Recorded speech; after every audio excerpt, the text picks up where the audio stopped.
Magandang hapon po. Ngayon po ay araw na Miyerkules, December 25, 2024.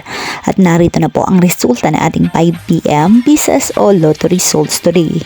At para po sa draw natin ngayon ay ang 3D Lotto at ang 2D Lotto. At para po sa Lotto more updates, pa-subscribe na lang po sa aking channel at pahit na din ang notification bell.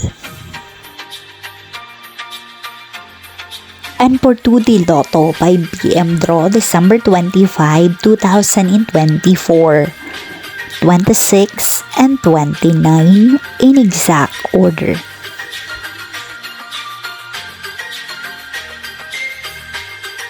And for 3D Lotto, 5 p.m. draw, December 25, 2024.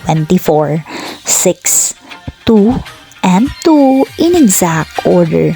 Maraming salamat po sa inyong panonood.